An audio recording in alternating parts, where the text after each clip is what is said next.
We're in a 2011 Chevy Silverado. We're going to do a remote starter. We're going to be putting in a FORTIN remote starter, the GM4 platform, and we're going to be using an antenna RF kit. We're going to go ahead with the disassembly. We're going to remove a Phillips screw from the underside of the dash. We're going to remove another Phillips screw.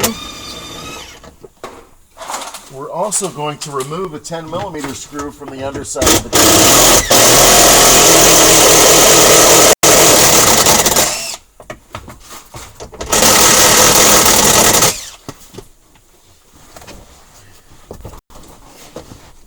Now we're going to pull out on the dash piece. We're going to also remove the side panel.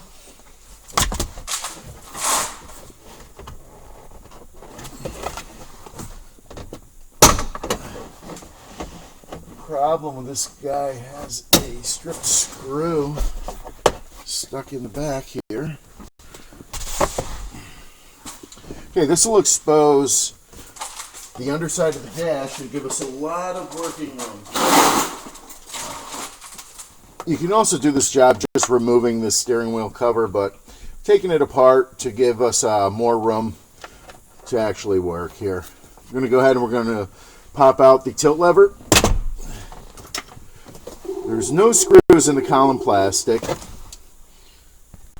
going to remove the cover for the steering column plastic. I'm going to press in on the sides while we apply downward pressure. There are no screws in this cover. It will just pop off. This will expose the plugs we're going to need to plug in our T-harness. There are two plugs we're going to be dealing with. The main ignition plug and the immobilizer plug. To release the main ignition plug, we're going to go ahead and use our pick tool to pop this red clip back, and we're going to press the clip and pull back on the plug. To release the immobilizer plug, we're simply going to press the release clip and pull on the harness.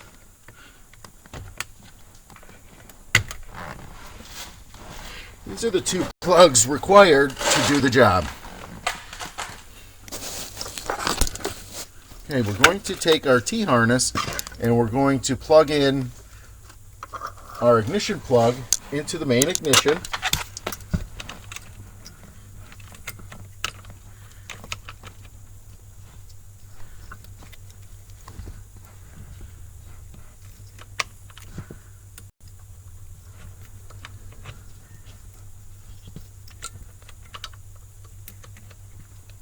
To support the ignition while we plug it in so that we don't break anything, and we're going to plug into the immobilizer also.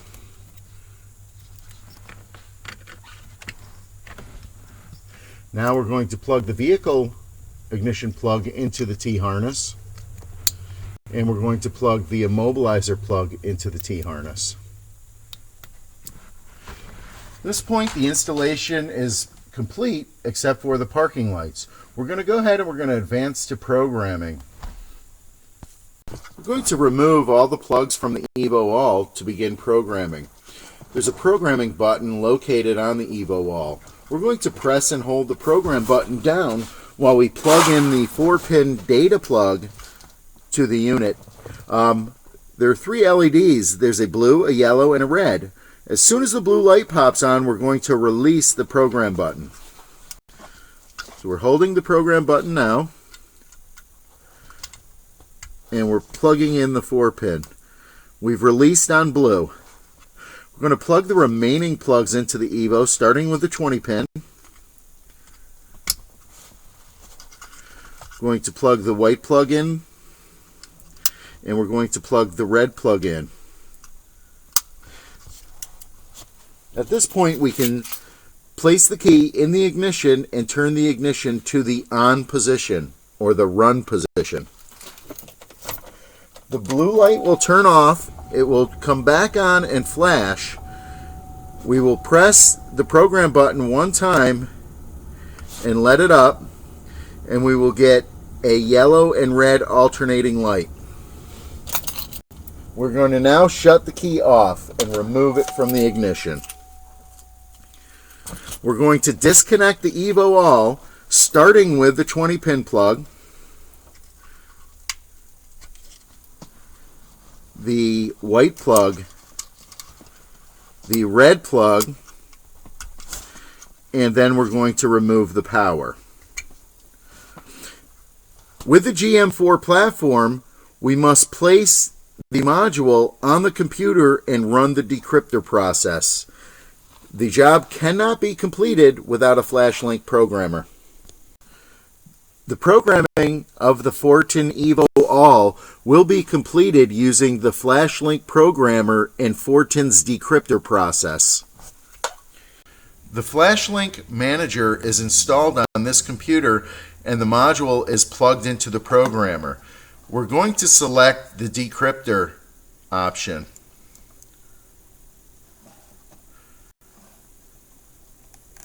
This will allow us to send our data to FORTIN to have the module loaded with the correct software.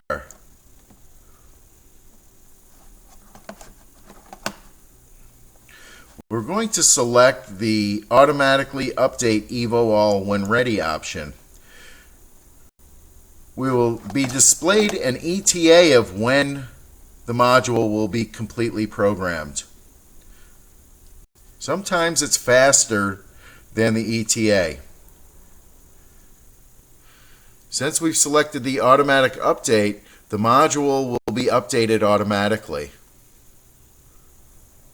When this process is complete, we will be able to plug it back into our vehicle and continue with our installation.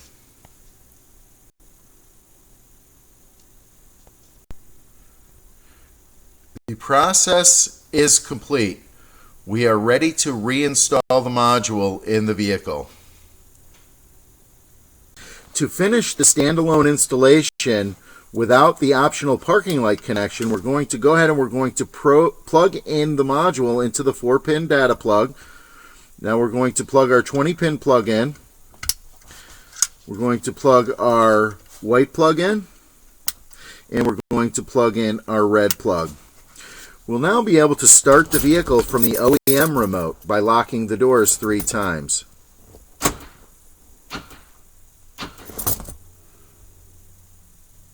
This will trigger remote starting of the vehicle.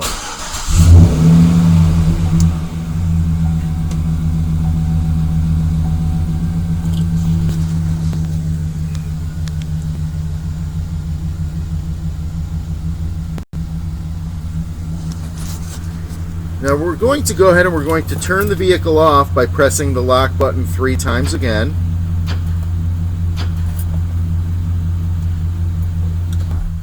We could also press the brake pedal to turn off the vehicle. We're going to advance to the next step, which is programming our optional long-range antenna kit to the EVO all. We're going to add our long-range antenna kit. The antenna kit comes with an antenna, a cable, and a coupler, and 2 long-range remotes. There are a variety of kits on the market.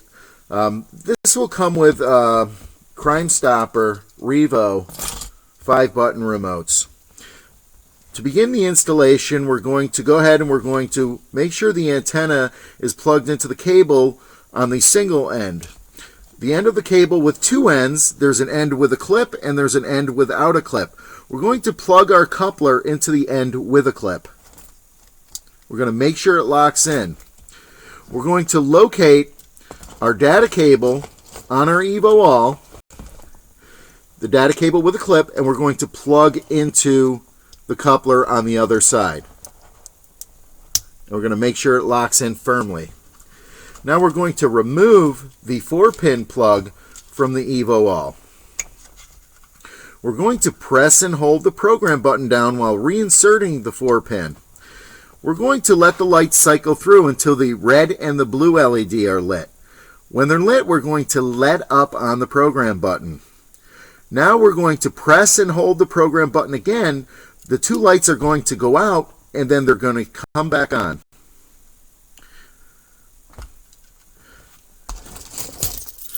Now we're going to take the OEM key and we're going to put it in the ignition and turn the ignition to the on position.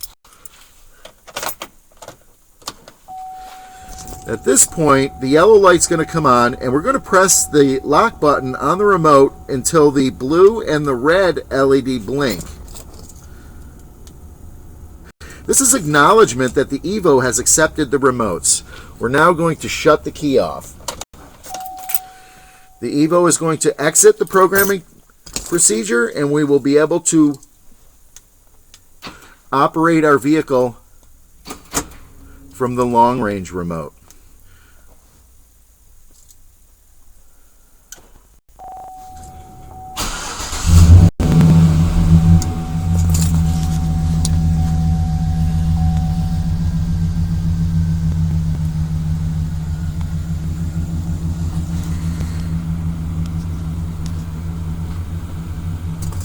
We'll be able to turn the engine off as well.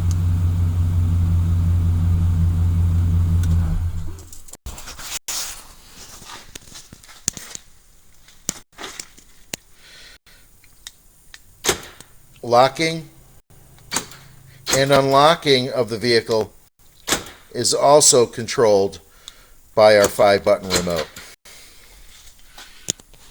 Now remember, the long-range antenna kit is optional to the standalone remote starting system, which will work with the 3-press. The 3-press functionality remains.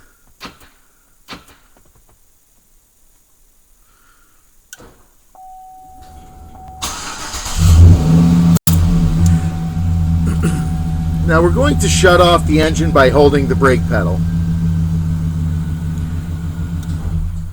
It's now time to run our antenna wire, and then we're going to show you the parking light connection. We're going to clean a spot on our windshield where we're going to apply the antenna.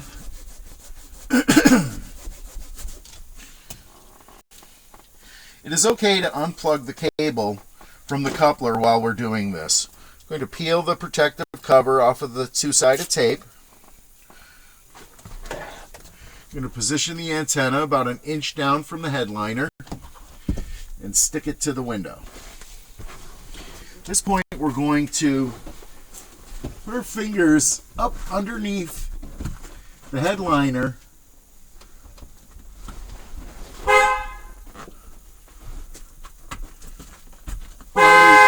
feed the antenna wire in. And the horn honking was my arm actually hitting the horn.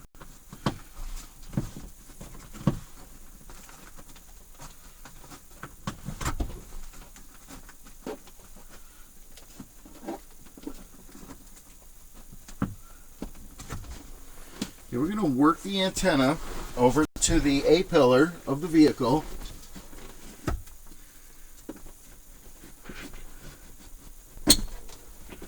I'm going to remove the door gasket.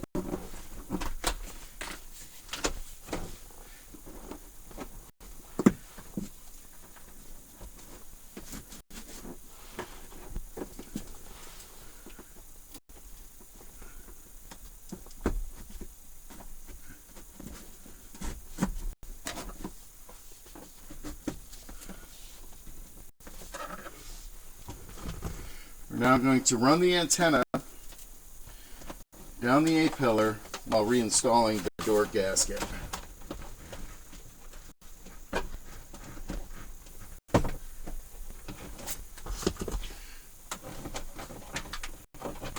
Remember, you want to use a plastic tool so you don't mar anything up. Now we'll run the antenna wire over to the Evo and continue with our installation. We're going to route our Evo all down under the dash. I'm going to unclip this factory wire holder, and we're going to place our harness inside the wire holder and re-clip it. We're going to make our parking light connections. A couple different ways to do this. We're going to go ahead and we're going to get it at the PCM. In order to have better access, we're going to go ahead and we're going to remove this vent by pulling out the clip, plastic push clip, with our clip removal tool.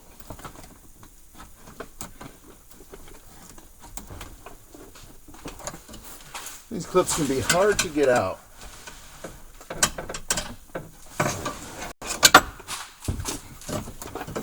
Got it out a little. We're going to use our pliers to get it the rest of the way. With the clip removed, we're going to take the vent right out. This will allow us access to the BCM plugs. The plug that we're looking for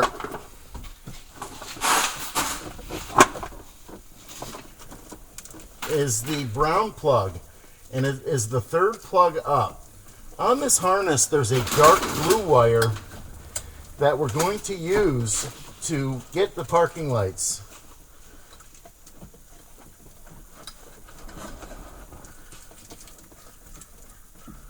Remember, the parking lights are an optional connection.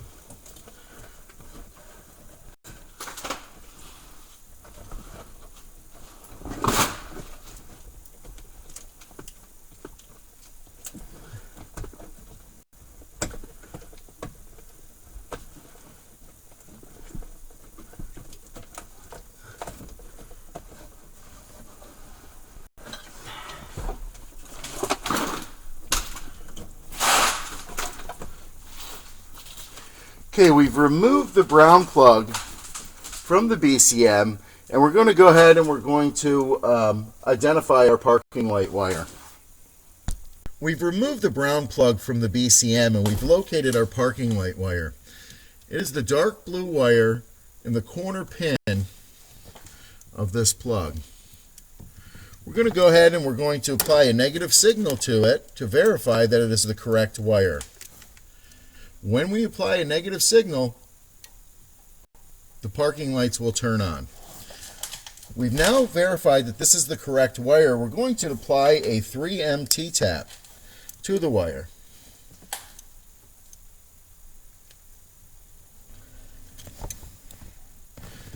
Now we can plug in our brown with a white stripe from our Evo All to the parking light wire and reinstall the brown plug.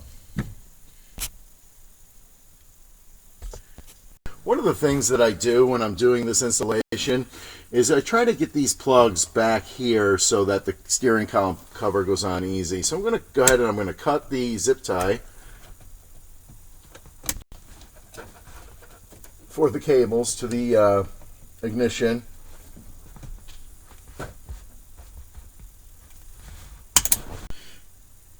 After I've relocated the plugs back here so that we have clearance to put on the steering column plastic, I'm going to re-zip the harnesses in the manufacturer's location where they originally have their zip tie.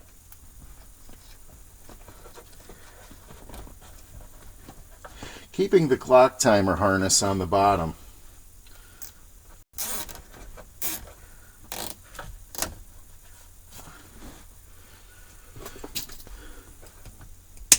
This will allow adequate clearance underneath for the steering column plastic. I've also gone ahead and I've reinstalled the vent, and I've secured the Evo All to the top of the vent. Right here. Let me get you a better picture.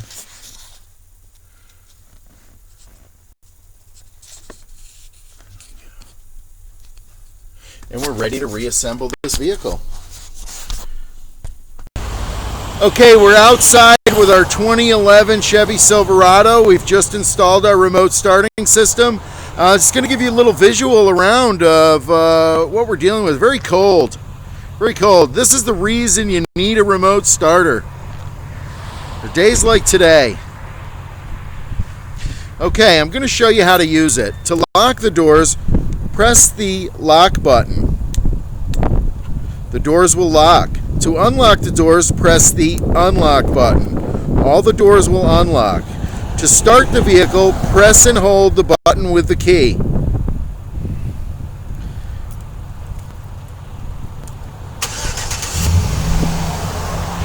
We can also shut our vehicle off.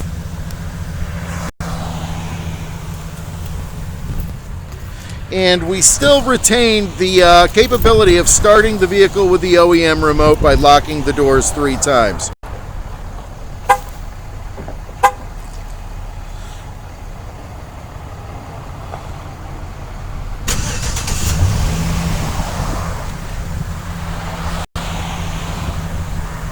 And there you have it. This is our kit with the FORTIN GM4 platform.